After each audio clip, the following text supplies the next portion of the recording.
بسم اللہ الرحمن الرحیم۔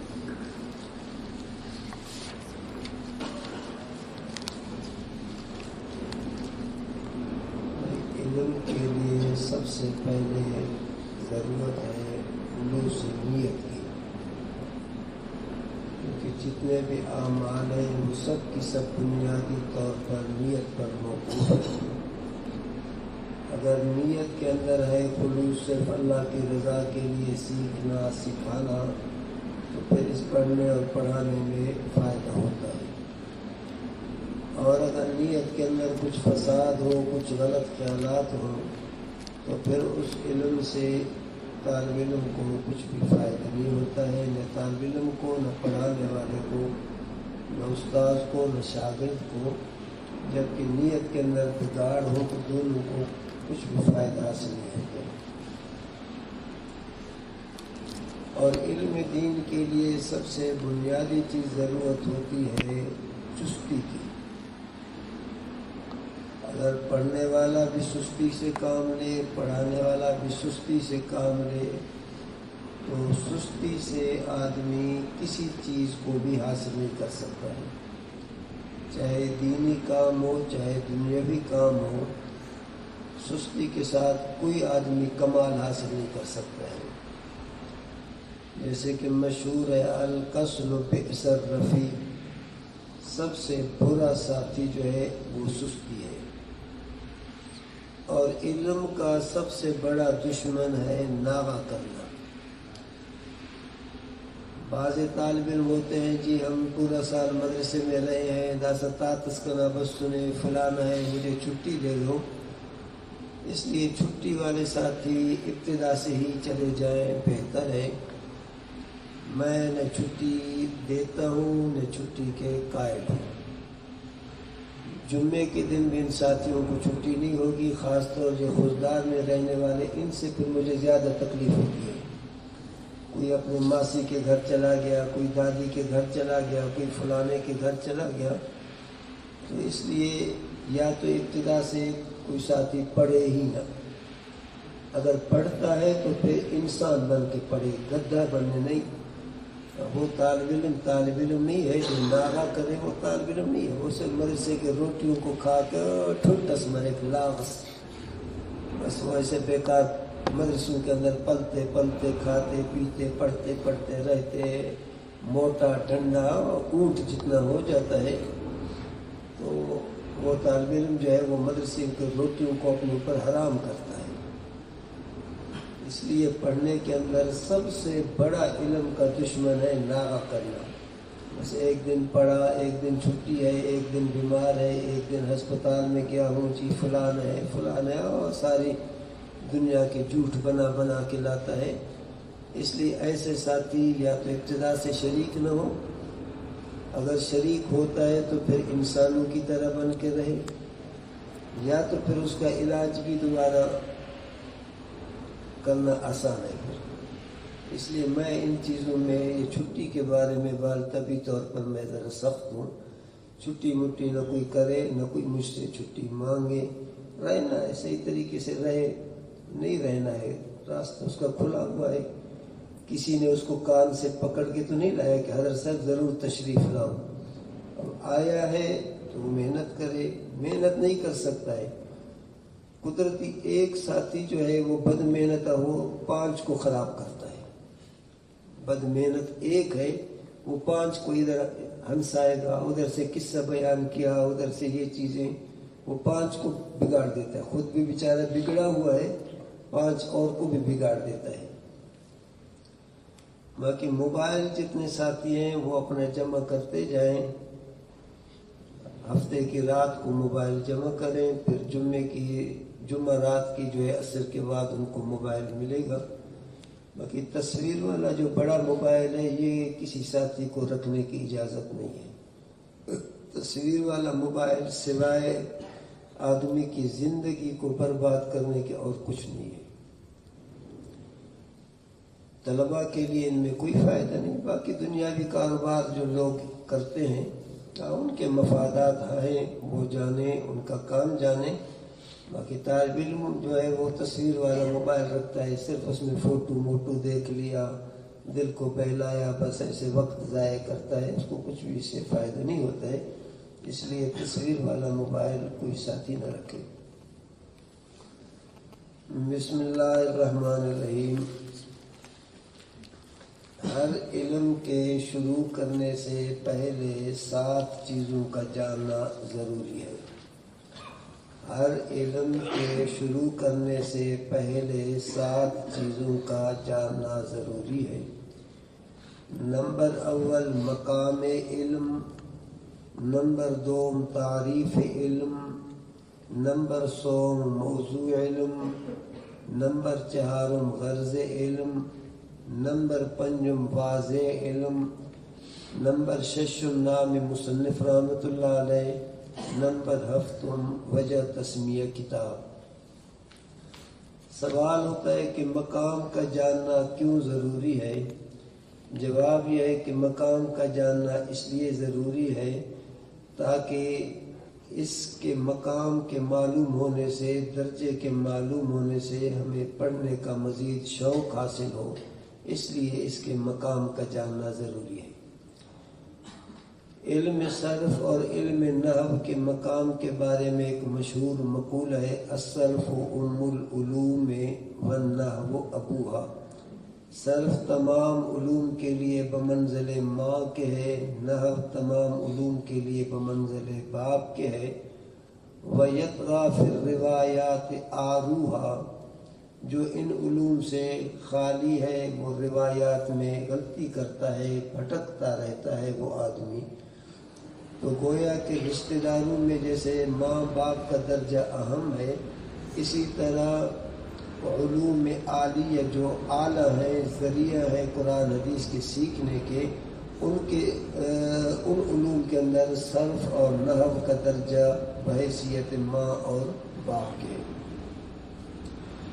علم نحو کی تعریف ہے: النحو علم باصول یعرف بها احوال اواخر الکلم الثلاث من حیث الاعراب والبناء وکیفیت ترکیب بعضها مع بعض.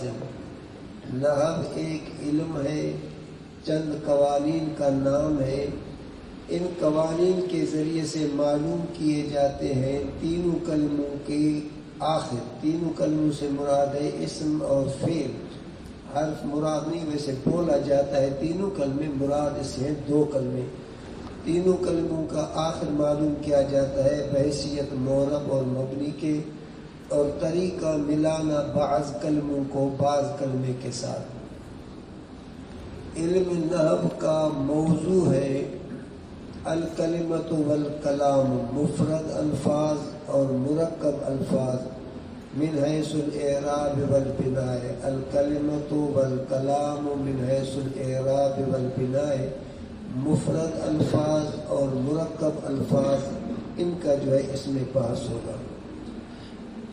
غرض کا جاننا کیوں ضروری ہے؟ تاکہ ہمیں معلوم ہو کہ اس کے پڑھنے سے کیا فائدہ ہوگا.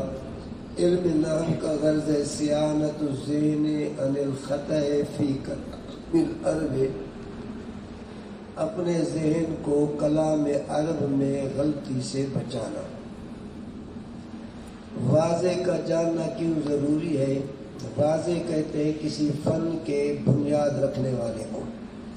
واضح کا جاننا اس لیے ضروری ہے تاکہ اس کے علمی مرتبہ کی وجہ سے اس فن کی قدر اور اہمیت ہمارے دلوں میں بیٹھ جائے. علم نحو کے واضح کے بارے میں 3 اقوال ہیں بزرگوں کے. بعض حضرات کہتے ہیں کہ علم نحو کا واضح سیدنا علی المرتضیٰ رضی اللہ تعالی عنہ ہے، اور بعض حضرات فرماتے ہیں کہ علم نحو کا واضح سیدنا عمر بن خطاب رضی اللہ تعالی عنہ ہے،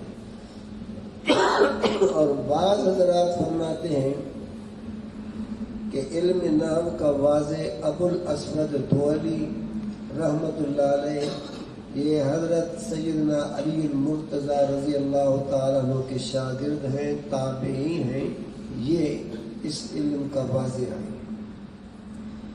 بہرحال جو بھی ان کا واضح ہو سب قابل قدر قابل سچ احترام مقدس شخصیات ہیں، چاہے سیدنا عمر بن خطاب رضی اللہ تعالیٰ عنہ، چاہے سیدنا علی المرتضیٰ رضی اللہ تعالیٰ عنہ، چاہے سیدنا ابو الاسود دؤلی رحمۃ اللہ علیہ. ان بزرگوں میں سے جو بھی علم نحو کا واضح ہو، یہ خود علم نحو کے علو شان اور درجے کی جو ہے علامت ہے کہ ان بزرگوں نے جس فن کی بنیاد رکھی ہے، تو جیسے یہ خود اعلیٰ قسم کے شخصیات ہیں تو اس فن کا درجہ بھی اسی طرح اعلیٰ ہوگا. مصنف رحمۃ اللہ علیہ کا جاننا اس لیے ضروری ہے تاکہ اس کے علمی مرتبہ کی وجہ سے اس کی کتاب کی اہمیت ہمارے دلوں میں بیٹھ جائے.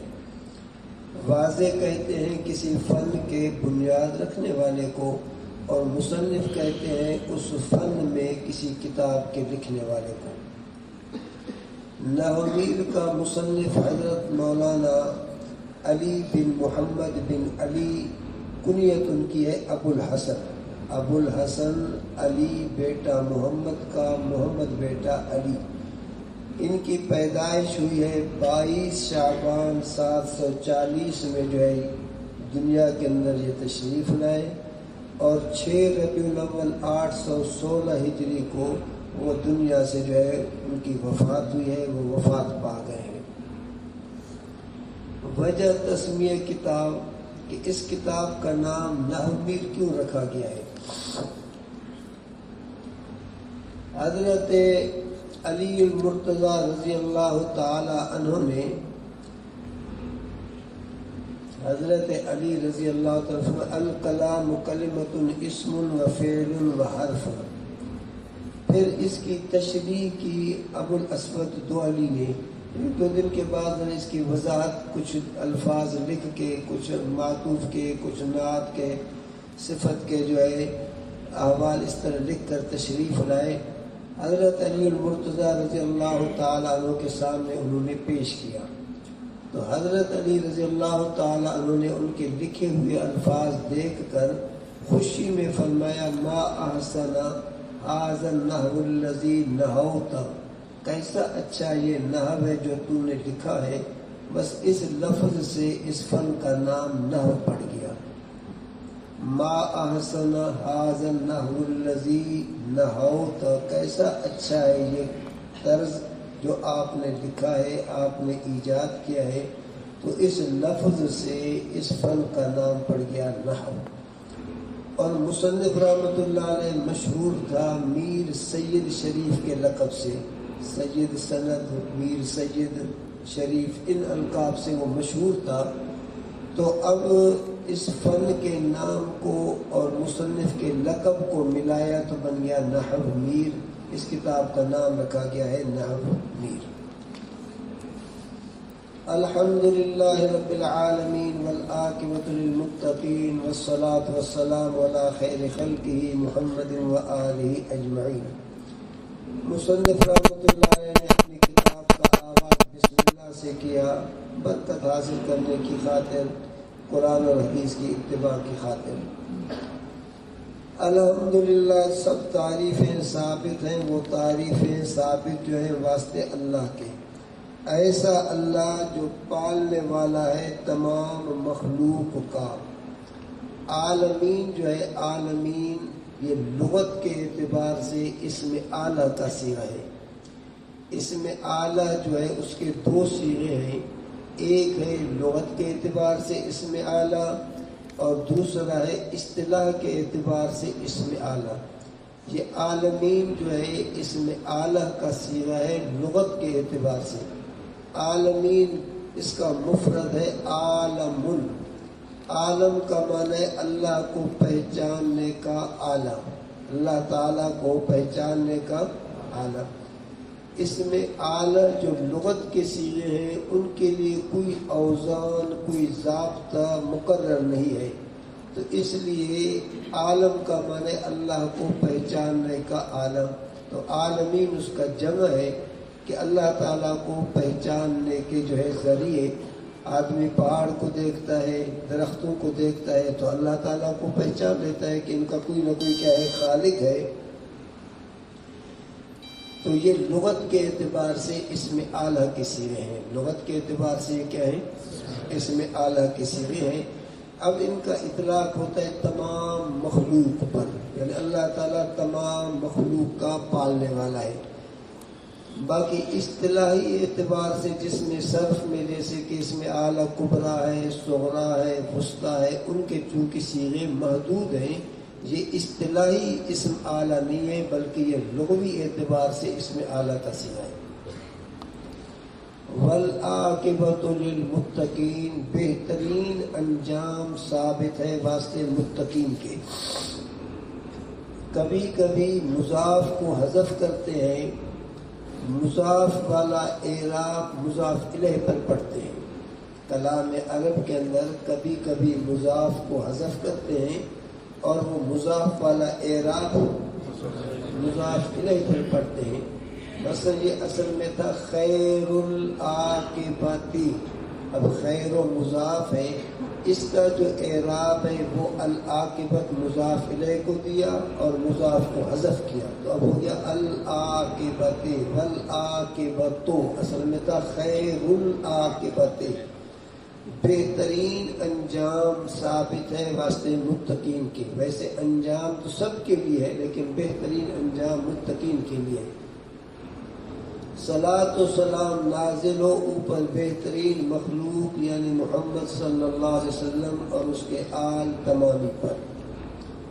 اما بعد، بدان ارشدک اللہ تعالی، بدان کے اندر یہ با جو ہے زائد ہے، دان امر کا صیغہ ہے بمعنی اعلم، تو جان، تو خبردار ہو جا، تو بیدار ہو جا. سب سے پہلے کتاب والے نے، مصنف رحمۃ اللہ علیہ نے طالب علم کے لیے دعا کی ہے. ارشدک اللہ تعالی ماضی کا صیغہ ہے. ماضی کا صیغہ جب دعا کے موقع پر بولا جائے تو اس سے مراد مستقبل ہوتا ہے کہ اللہ تعالیٰ تجھے انشاءاللہ نیک بخت بنائے کہ تو پڑھ، موبائل سے دور رہے، ٹھگوں سے دور رہے، محنت کر کے پڑھ، یہ سستی مستی یہ ٹھگی مگیاں یہ سارے چھوڑ دے. ارشدک اللہ تعالیٰ، اللہ تعالیٰ تجھے انشاءاللہ نیک بخت بنائے، اللہ تعالیٰ تجھے سعادت مند بنائے. اس مقدمے کے اندر مصنف رحمۃ اللہ علیہ نے 9 چیزوں کا ذکر کیا ہے. 3 چیزوں سے مصنف رحمۃ اللہ علیہ نے اپنے کتاب کی تعریف کی کہ میرے کتاب کے اندر جو ہے یہ خوبی ہے، یہ خوبی ہے، یہ خوبی ہے.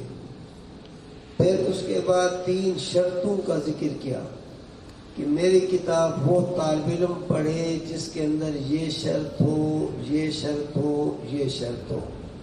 اس کے بعد 3 فائدوں کا ذکر کیا کہ ایسے طالب علم کو پھر 3 فائدے حاصل ہوں گے. اس مقدمے کے اندر مصنف رحمۃ اللہ علیہ نے 9 چیزوں کا ذکر کیا ہے. 3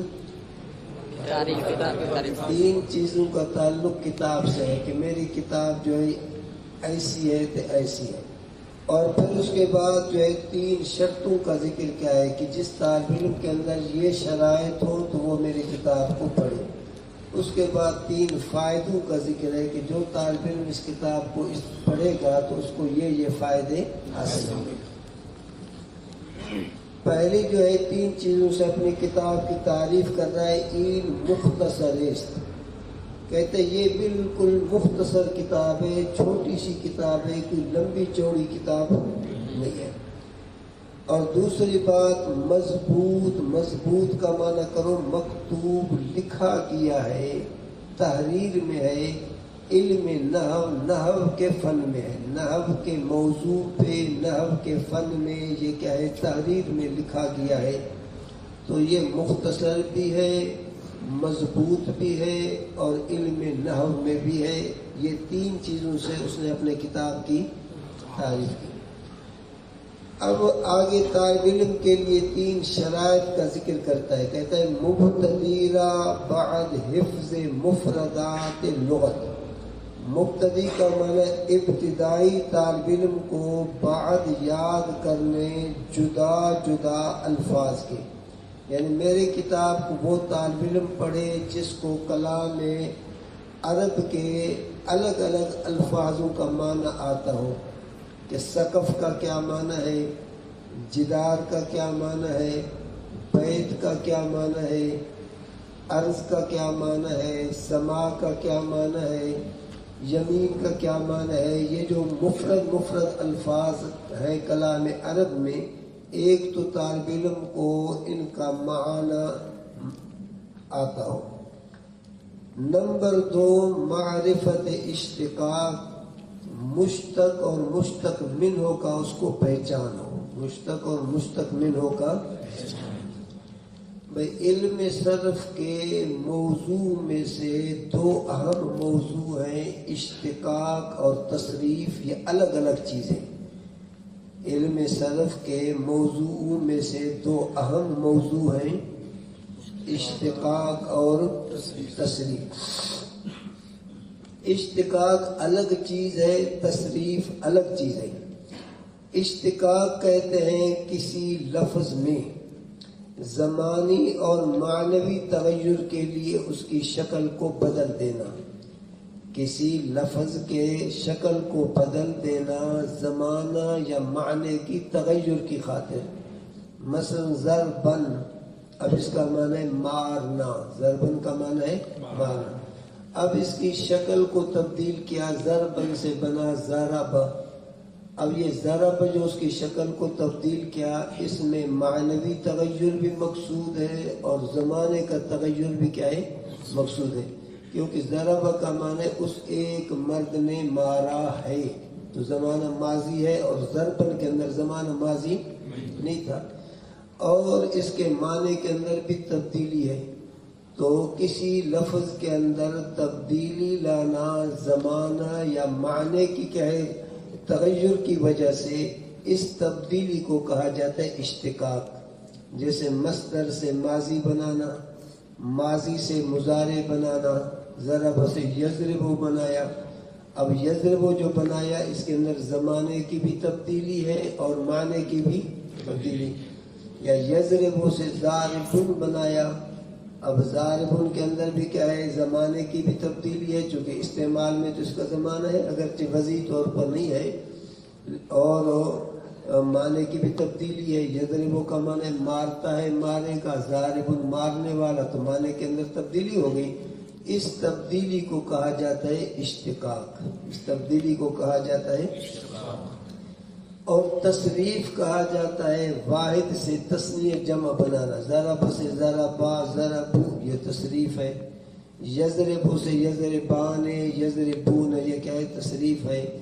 یا اسی طرح مذکر سے مؤنث کا صیغہ بنانا، اس کو تصریف کہا جاتا ہے۔ ضرب سے ضربت بنایا، یضرب سے تضربو کو بنایا، ضاربن سے ضاربتن کو بنایا۔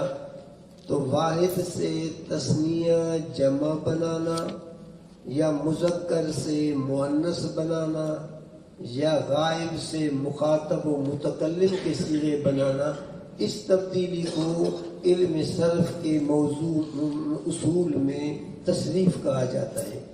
اشتقاق الگ چیز ہے، تصریف الگ چیز ہے۔ تو معرفت اشتقاق کا معنی طالب علم کے لیے دوسری شرط یہ ہے کہ مشتق اور مشتق منہ کا بھی اس میں کیا ہے، پہچان ہو۔ اور تیسری شرط یہ ہے کہ ضبط مہمات تصریف، تصریف کے صرف کے جو ضروری قوانین ہیں وہ بھی حضرت کو یاد ہوں، وہ بھی حضرت کو معلوم ہوں۔ کہتے ہیں جب یہ 3 شرطیں جس طالب علم کے اندر ہیں تو وہ نہ امیر پڑھے، اس کو فائدہ ہوگا۔